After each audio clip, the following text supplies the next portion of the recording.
queridos, bom dia! Estamos iniciando esse mês de setembro aqui, já aguardando a primavera com toda alegria, não é? Que seja um mês muito feliz para todos nós, amém? Olha, hoje a gente vem aqui com uma lição do carvalho. Você conhece o carvalho, essa árvore maravilhosa? Quem escreve essa história é a Roxy Hull, que escreve para a gente lá dos Estados Unidos. Ela fazia uma viagem até um local chamado Bonham Plantation, que fica ali em Charleston, na Carolina do Sul.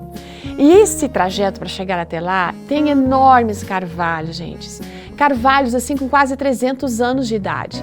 Essas árvores fornecem agora, né, depois de tantos anos, uma casa para musgos, para samambaias, não é?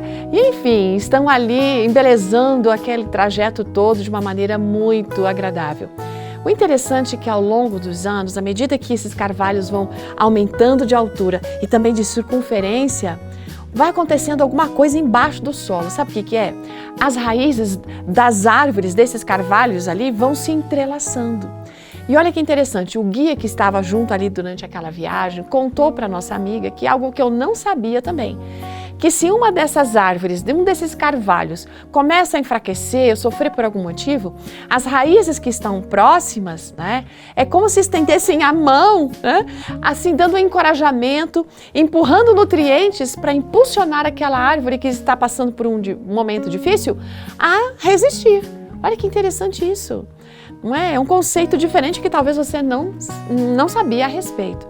Mas enquanto ela estava pensando a respeito desta possibilidade, né, desse entrelaçamento das raízes, ela ficou pensando, e a gente aqui também vai refletir sobre isso, como é que a gente reage com os nossos amigos, aqueles até que a gente vê na igreja.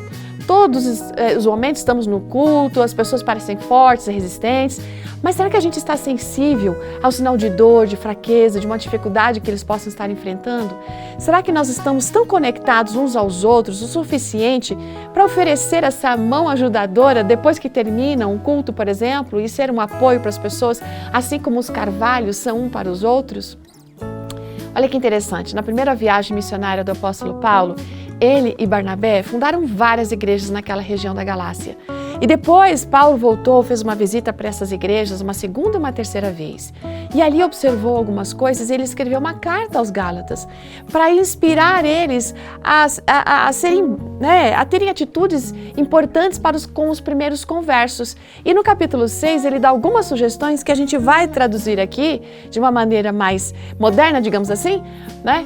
Sugestões para a gente encorajar as pessoas baseadas nessa escrita de Paulo em Gálatas 6. Ele diz o seguinte: primeiro, se alguém for apanhado em pecado, sejamos gentis, ajudando essa pessoa, restaurando essa pessoa. Segundo aspecto, carreguemos o nosso próprio fardo, mas ajudemos também os outros a carregar os fardos que eles possuem. Terceiro conselho, compartilhemos com os outros versículos que são motivadores, textos, e-mails, vídeos como esse, que fazem bem, sim, estão fazendo para muitas pessoas.